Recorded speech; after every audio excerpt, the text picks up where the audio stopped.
Happy Wednesday, Warriors. I'm Jeremy. And I'm Ray. And welcome back to the CHS News. Today we'll be covering theater highlights, track talk, Rate My Ride, and quizzical questions. And now we're going to head down to the auditorium and see the new segment called Theater Highlights. Take it away, Ace.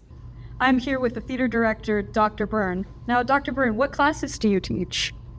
I teach musical theater 1, 2, 3, and 4, advanced drama 1, 2, 3, and 4, intro to theater called Acting 1, and I also teach a new class offered this year called Dramatic Writing. Now, what do you do in those classes? Well, each class is geared toward its own individual things. This year in musical theater, we are doing a full show for elementary school children based around a Magic Treehouse book. We are also doing a Dolly Parton review. That's pretty awesome. And then in dramatic, we do our special education play with our special needs students. And we are also doing a play called Check Please. In my intro class, they're learning all about the basics of acting, how to act. They'll learn monologues, etc.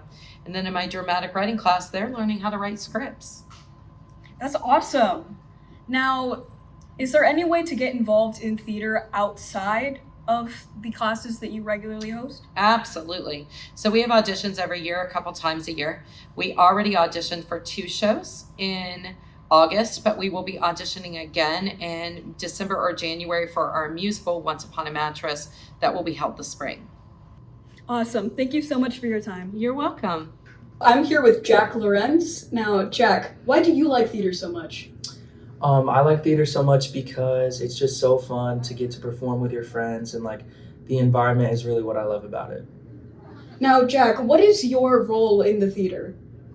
So I'm on leadership, and my role throughout the theater program is I run the social media at Cherokee_players on Instagram, and I just basically update people, as well as I also fundraise. All right, and what is your favorite thing about theater? I think my favorite thing about theater is probably when the show fully comes together at the end and you just get to see what you've created for the past few months, and it's really it's my favorite part. Thank you so much for your time, Jack. Mm-hmm. This was a great look into the theater. I hope you learned something from this. Hi Warriors, welcome back to Club Spotlight. Today I'm here with Alex and Cameron from the Environmental Action Club. So are there any requirement or dues for this club? You have to have 20 hours a year and $10 in dues. And when are our typical meeting days? Our typical meeting days are Thursdays.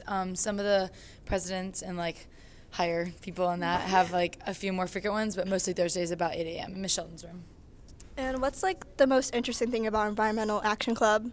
I think the most interesting thing is how we keep our campus clean with the recycling, and then we do frequent campus cleanups. And what are some kind of events or things you can do to be involved in environmental action? Definitely come to the meeting to learn about them, but we have a campus cleanup for just our high school, and then we have some down at Etowah River, and there's really various different events that are all about recycling. Well, that's all today, Warriors. I hope you have a great day. Well, the more you know. Thank you for that, Ace. Now we're going to pass it over to River for a special edition of Track Talk. Thank you, Ray. Everybody, welcome into Track Talk. My name is River Euler, and today we'll be talking about the song The Courtesy of the Red, White, and Blue. It was released in 2002, just under a year after the September 11 attacks. This song quickly became a defining song of the early 2000s. Its raw energy and patriotism captured a nation still dealing with the shocks of the attacks. Toby Keith wrote this song in response to the events of the September 11 attacks. He wanted to channel his own feelings and raw emotion into a piece that would resonate with his fellow Americans. Keith was clearly talking to those that were responsible for the September 11 attacks, but also rallying his American spirit. The song quickly became a way for people to express their support for the troops and their commitment to our country. Toby Keith's song came at a time when Americans needed it most. They needed something to unite them. It reflected the anger and determination many felt. This song's strong message and patriotic tone was perfect for the mood of our country. For many, this song was more than just a catchy tune. It was an emotional boost. It honored the military and validated their sacrifices for those who were serving our country. The song's success was a testament to the powerful message and the way it resonated with the American people. I'm River Euler. This was Track Talk. Back to the studio. Well, thank you, River, for the in-depth story and history of that song. Thank you, River. Now we have a classic segment brought to you by Ariana and Dimitri. What is it? Rate My Ride. This is Rate My Ride with Ariana and Dimitri. And we're gonna be looking at some cars today.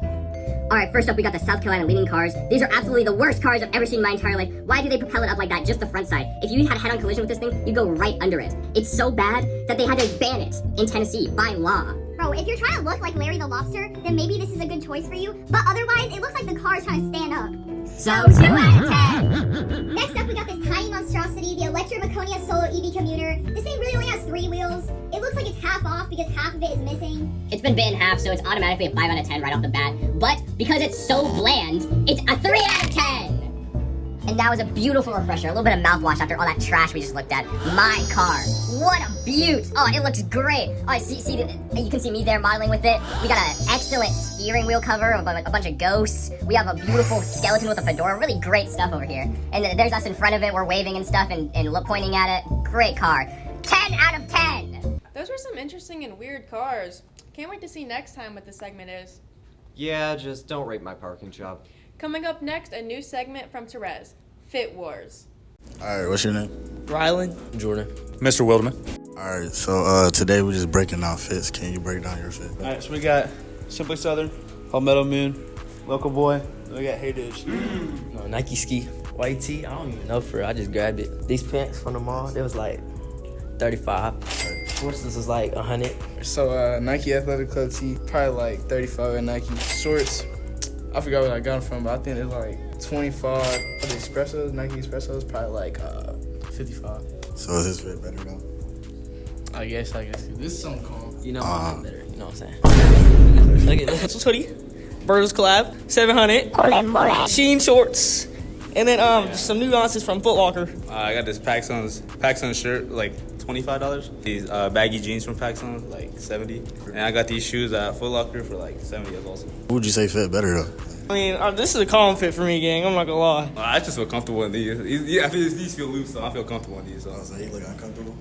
Yeah, his look a little too uncomfortable. Tight stuff. Who shoes cost more though? Oh, my 150. 150. My one on sale. My one was 70.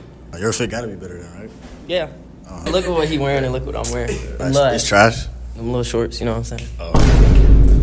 But that dirty t-shirt, bro, it's not tough. Look at them dirty shoes, though. Man, look at your Air Force, look at the laces, but they nasty. It's cleaner than yours, though. What you talking about? So we got Therese here. He saw what I was wearing to school today. He went back to his car and changed real quick. Yeah. He got this white beater on. Showed up. Looks like Stevie Wonder ironed it. He got his gray sweatpants on. These the No brands? I got you. And then some Crocs that he used to paint in this summer. So he's got a pretty calm fit on today. I'm going to rate it like a 1 out of 10. A couple great competitors, but only one of them could come out on top. Jeremy, can you name 5 trees without using I or O? Nope, but I'm gonna bully people who can't. Hello Warriors, welcome back to Quizzical Questions. On today's episode, I'm gonna be asking people to name 5 types of trees without using the letter I or O. And if they can do that, they'll get a high chew. Come on.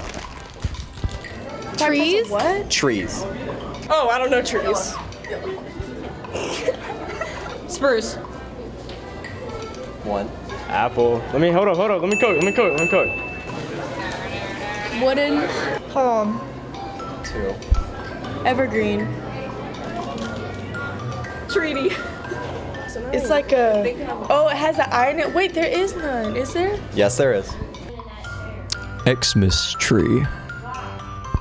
No. That works. No, it doesn't. Yes, that works. No, it doesn't. Yes, that works. No, it doesn't. Yes, it No, it doesn't. Yes, it No. Does an azalea count? Pine. Pine has the letter I in it. Wait, why am I stupid? We got peach. We got apple. Let me think. Let me think. Hold up.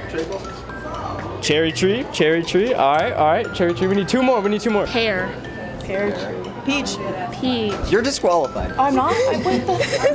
Pear, peach, apple. Alright, that's 5? Good. Yeah. Birch. Birch has an I in it. Isn't it an E? No! Oh. I don't know. I can name Give like me 10 hint. off the top. Give me a hint. Because you've been doing this. That's No, I'm not gonna give you a hint. That defeats the purpose. Orange tree. Apple tree. Orange has the letter O in it. Apple. Has an L. Apple, that's 4. Apple trees. Oh, lemon trees. Lemon has an O in it. Pear tree. 5. Alright. Bush. Say anything. What? A bush. A bush isn't a tree. It's like a tree. No, it's not. Can't do orange. Let me think. Oh, dang it. I was going to say fig tree, but it has an I. You want to know something? Yes, I do. Every wrong guess you just said disqualified you. Those were some good questions, Jeremy. I'm surprised how many people answered that differently. Yeah, it'd be nice if they actually followed the rules. Now, on a more serious note, as everyone knows, today is the 23rd anniversary of 9/11. Now to Matthew with the history of 9/11. Ladies and gentlemen, welcome back. I'm Matthew Thomas, and today we're here on a more serious note. As all of you know, today's the 23rd anniversary of the 9/11 attacks, a day of tragedy, the worst attack in American history. 4 planes crashed, nearly 3,000 people died, possibly the worst thing that's happened in this country. I have the list of flights and the times that they all crashed. At 8:46 a.m., Flight 11 crashed into the North Tower. At 9:03 a.m., Flight 175 crashed into the South Tower. At 9:27 a.m., Flight 77 crashed into the Pentagon. And at 10:03 a.m., Flight 93 crashed into a field in Pennsylvania. Like I said before, nearly 3,000 people died. You know, loved ones were called throughout the whole day because you didn't know if you were going to be next. The country was united through one attack, and George W. Bush helped the country unite through the attacks.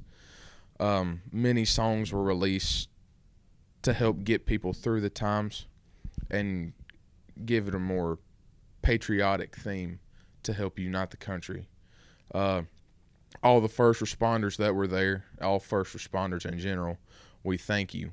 Any military service that was there, we thank you. You know, the war in Afghanistan, Iraq, Iran, it was all influenced by this. You know, Al-Qaeda and Osama bin Laden, thankfully, Osama bin Laden was caught in 2010 under the Obama administration. And again, this is a more serious topic, a more serious note, and hopefully we'll be coming back to you next time on a less serious note. Thank you. Thank you, Matthew, for the in-depth history of that subject. Well, that wraps up this week. We hope you guys have a great fall break, and we'll see you guys in a couple of weeks. Have a great break, Warriors. Hey Warriors, make sure to subscribe to our YouTube channel, follow our Instagram, TikTok, and Twitter. And don't forget to hit that bell notification